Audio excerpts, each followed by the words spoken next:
This program contains 7 short video clips on the theme of children in World War II. You can download the clips along with teacher resources and other lesson starters at teachers.tv.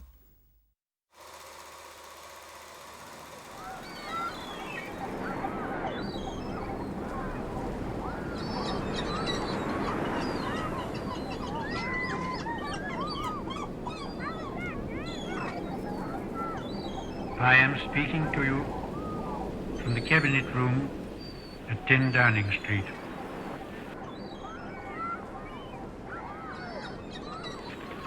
This morning, the British ambassador in Berlin handed the German government a final note stating that unless we heard from them by 11 o'clock, that they were prepared at once to withdraw their troops from Poland, a state of war would exist between us.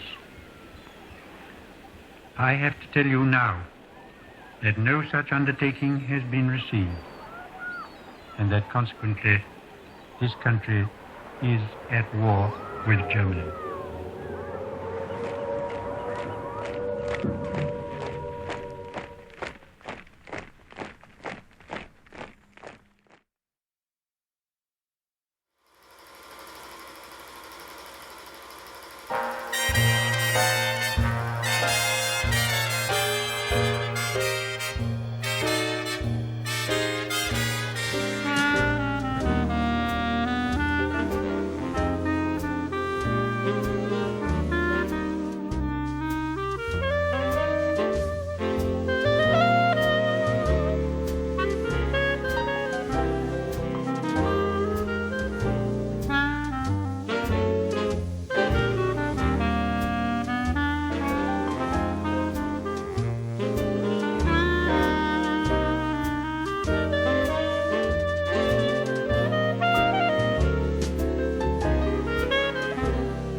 Marion Newland was evacuated from her home in London.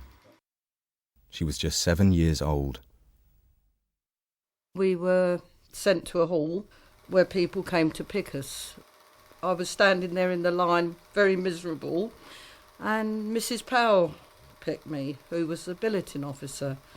And I was taken back to her house, and she said, "Well, before you come in, we've got a dog."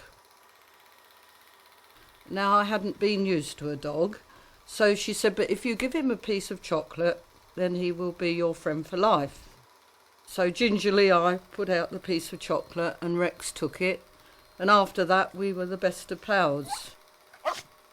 Now I seemed as though I had a sister and mother had a little daughter, and we settled down very well together.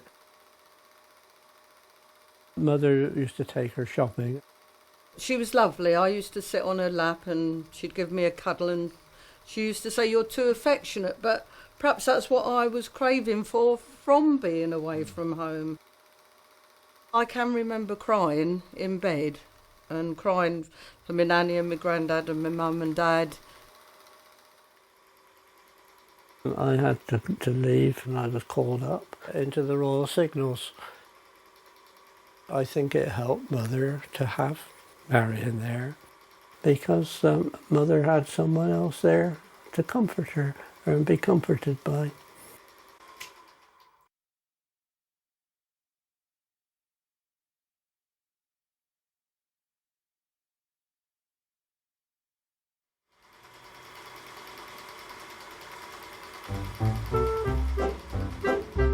We are in the preliminary stage of one of the greatest battles in history.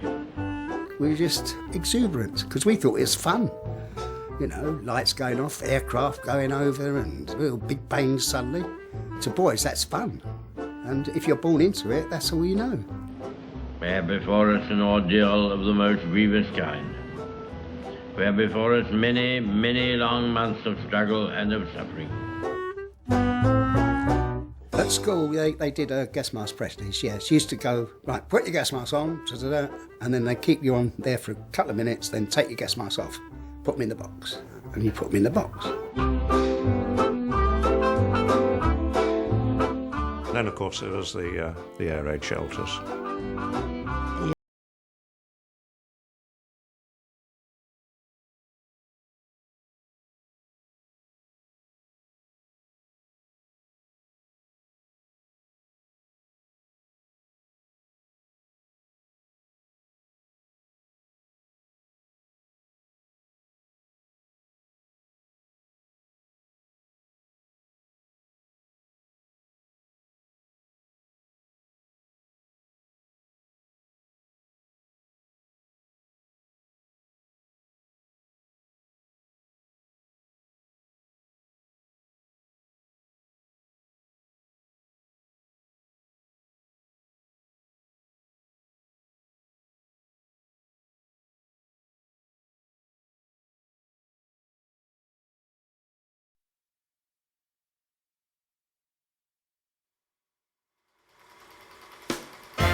Violet Uphill lived with her two brothers and her sister Primrose in a village that seemed a world away from the horrors of the Blitz.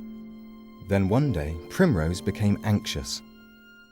At tea time, she said to my mother, "Mummy, I'm not going to bed tonight." And my mother said, "What do you mean you're not going to bed tonight?" "No, I'm not going to bed tonight." She said, "Jerry's going to bomb us." My mother said, "Don't be silly like you do." But she kept on and on all evening. And then my mother said to her, "Well, for tonight, you go into Jeff and Reggie's bedroom and I'll have Violet in with me. But tomorrow," she said, "we'll put all the beds into our bedroom." She said, "Then we'll all be together." But of course, tomorrow never came. Not for them.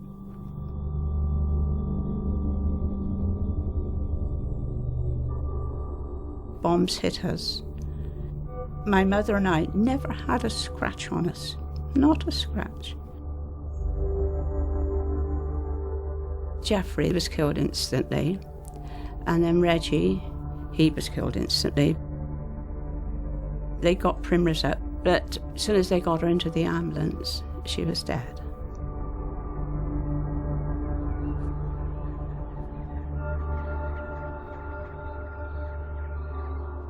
My mother had the three of them buried together. She wouldn't have them separated. And, that's silly. Anyway, as she had them buried together, and of course everybody in the village turned out. I can't go on.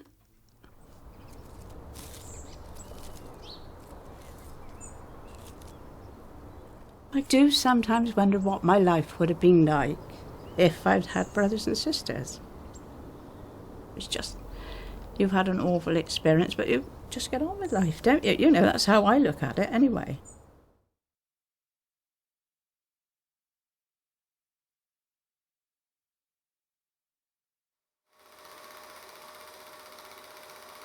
The British Air Force bombed lots of German cities, including Stuttgart, where Wolfgang and Rainer Fritz lived. Amazingly, their father filmed the destruction of their hometown. Today, when I look at the films my father made during the war, I'm often surprised to see how bad things look. Because the memories I have from my childhood aren't that bad at all. Eigentlich keine so schlimmen Erinnerungen. My mother made every effort to keep these anxieties as far away from us children as possible. Kann mich noch gut daran erinnern, dass I can remember the sound of the sirens very clearly. wir oft nachts We'd be pulled out of our sleep and we'd run to the shelter. schnell dahin rennen mussten. Da waren andere Kinder mit. There were other children there who we could play with, and in one sense, astonishingly, the memory of it isn't that terrible. Ja, erstaunlicherweise. Als wir In the morning, when we came out of the air raid shelter, almost everything was on fire or destroyed. praktisch brannte und zerstört war. Ganz schlimme The really bad memory I have is of our home, when it was destroyed. zerstört war. When we came into the flat, all we could see in front of us was rubble. Wenn ich das sehe und dann gehen auch die Gefühle mit mir was mag. When I see it now, I think how afraid my parents must have been for us. They had to make sure we survived everything. Uns, ja, einfach das Überleben zu sichern. Ganz erstaunlich. It's amazing to think how they managed to get through it all. It's something we can hardly imagine today. Vorstellen.